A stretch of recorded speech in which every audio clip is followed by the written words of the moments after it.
Hi guys, it's Shyanne, and today I'm going to be talking about forces, so let's get started.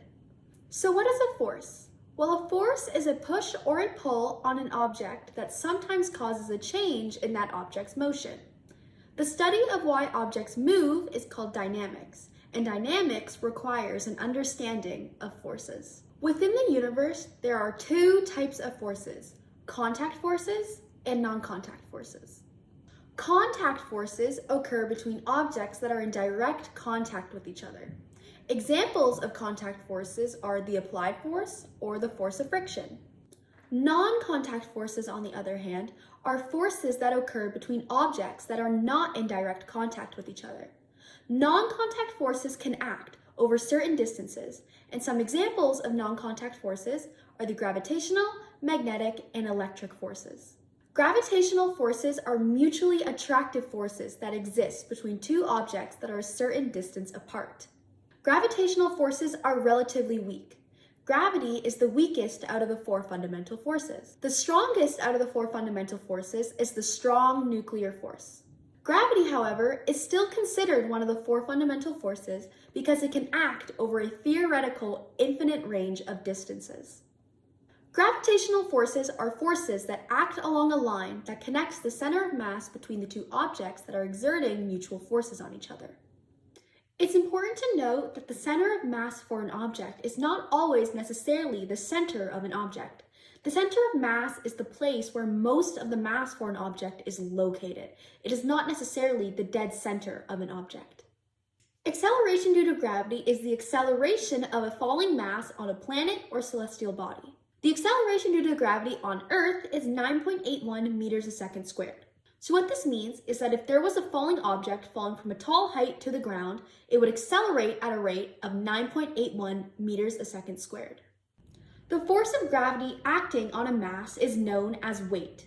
Weight is measured in newtons and can be represented by the following equation: Fg equals mg, where Fg is the force of gravity acting on an object, m is the mass of the object, and g is the acceleration due to gravity on the planet that the object is on.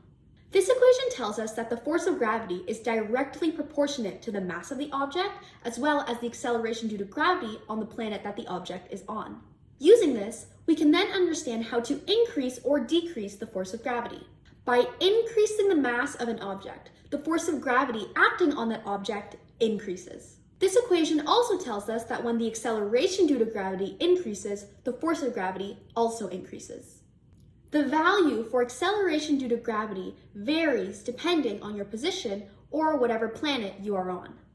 For example, the Earth is not a perfect sphere. Instead, the Earth is an oblate sphere, which is like a sphere, but it looks like it was vertically squished. As I mentioned before, gravitational forces are forces that act along a line that connects the center of mass between the two objects that are exerting mutual forces on each other. Most of the Earth's mass is located at the center, meaning this is where the Earth's center of mass is. By decreasing the distance between two objects, you increase the force of gravity acting between them. So since the Earth is this strange squished shape, there are positions you could be on the Earth where you are closer to the center of mass than others.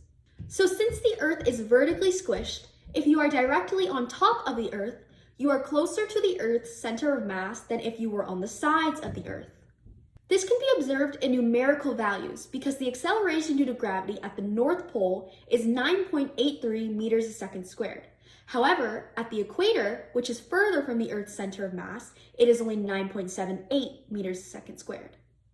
Acceleration due to gravity also varies depending on which planet the object is on.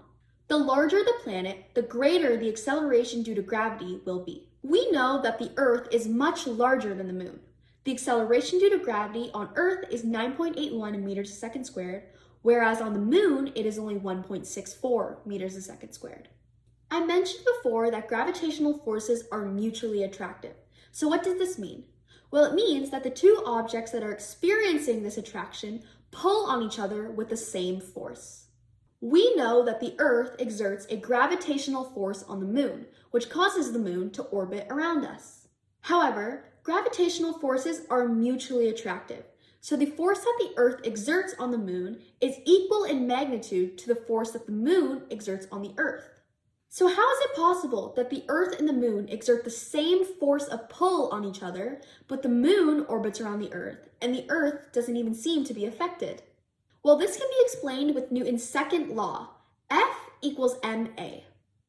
This equation tells us that mass is inversely proportionate to acceleration.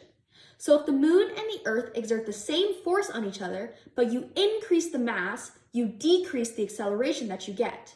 So since the Earth is much larger in mass than the moon, the Earth does not experience much change in its motion. However, the effects of the moon's gravitational pull on the Earth can still be observed. Ocean tides are caused by the moon's gravitational pull. In physics, there is a major difference between weight and mass.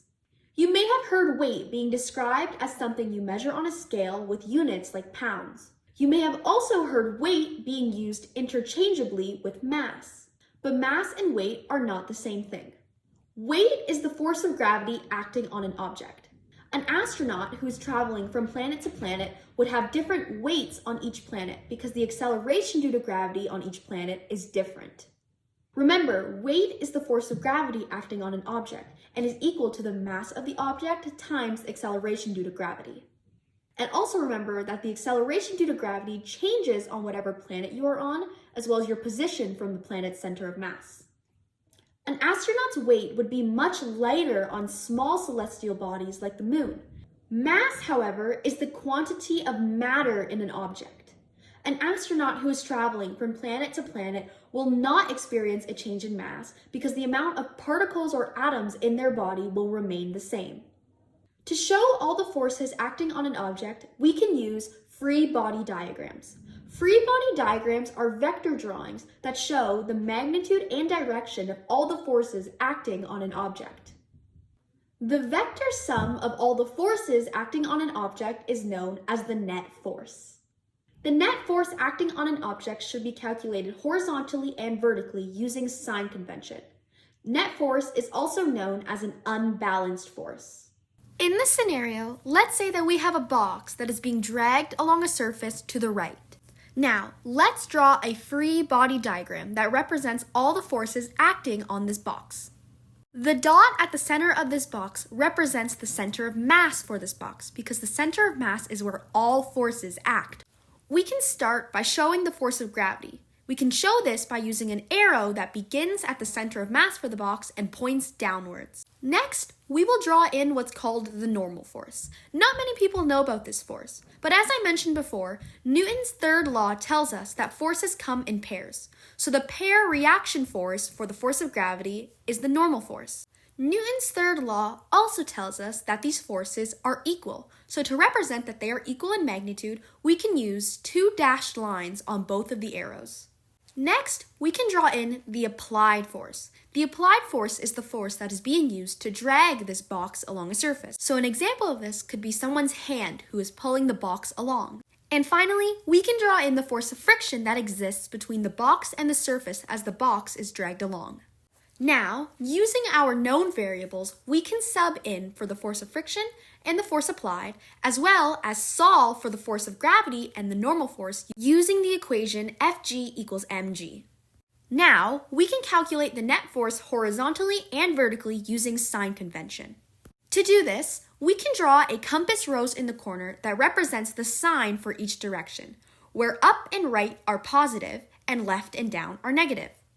And finally, we can sum all of the forces both horizontally and vertically to find our net force.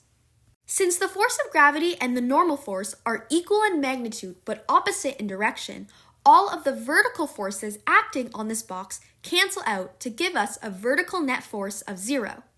However, the forces acting horizontally on this box do not sum up to 0. Instead, they sum up to positive 6. This means that our net force is 6 newtons to the right. We can also calculate F net using Newton's second law.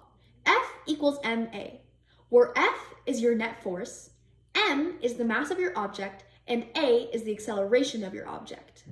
This equation shows us that as the net force increases, the acceleration of an object increases, Which makes sense. If you apply a stronger force to a toy car you are pushing, you will cause it to accelerate further. So we know that forces can cause changes in an object's motion. But would you believe me if I told you that forces actually aren't required to keep an object in motion? In fact, it's quite the opposite. To understand this, we need to recall Newton's first law. Newton's first law states that any object in motion will remain in motion and any object at rest will remain at rest unless acted on by an external force. Newton's first law tells us that any object will continue to move if it is already in motion, and the only way to change its motion, such as bringing it to a stop, would be to apply an external force. This means that in the absence of external forces, or net forces, an object could continue moving forever. So you could send a spacecraft into space with no engine or thrusters and it would continue to move throughout space forever. This doesn't happen on Earth because there are external forces like friction and air resistance that act on objects and bring a stop to their motion. And that is all for my explanation on forces and gravity. I hope you guys enjoyed that. I hope you found it helpful, and I will see you next time.